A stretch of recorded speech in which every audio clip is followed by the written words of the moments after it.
Amen. If you're doing nothing to grow in the presence of the Lord, automatically you will drift from the presence of God. Wala kang gagawin.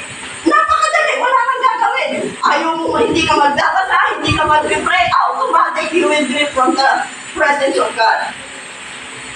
In drawing near to God, you have to decide. Drifting is automatically go farther and farther to God. While drawing, if you decide to go near to God, intentionally having a desire, you have to make step near to God. You have to design your daily walk to God. You must do something in your life, not in the life of others.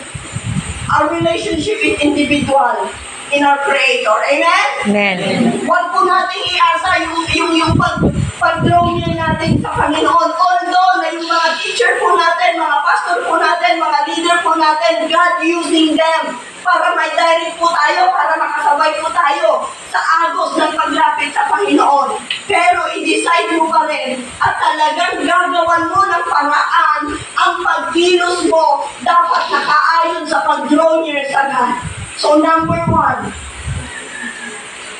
drifting to drawing. Okay? Paramihan po, hindi po lingid sa inyo na ang pag-drift sa Panginoon ay parang normal na sa ating sa ating mga kapatiran. Pero you have to decide. Tingnan nyo nung last camp, may mga nakikita po tayo na wala sila ngayon. Nasaan sila ngayon? They drift from God. Amen. They never do anything. Just they don't do attending the church. Tinamad na silang humayo, tinamad na silang gumawa para sa Panginoon. Bakit?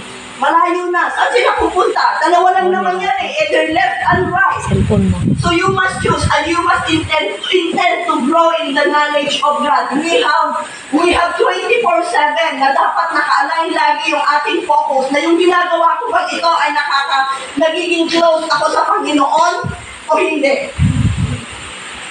Intentional. We must grow intentional. Hindi mo yung i-intention mo na yung titignan mo yung katabi mo ay okay lang, ganun din naman siya. No, individual. If we really want blessing.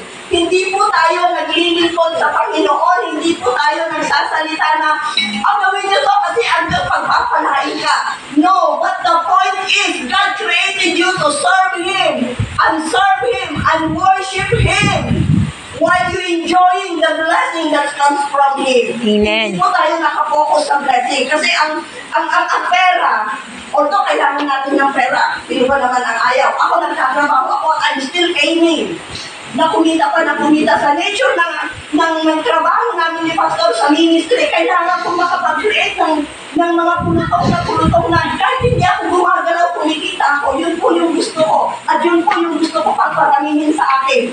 Na kahit nandito ako sa kapitid, nagsasalita, nakikipag-banding sa iyo, alam ko yung pera ko gumagana, umaan.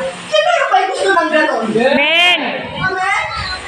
Yun po yung i-create natin, mga Christian. Na mag-create tayo ng mga bagay-bagay. I-decide mo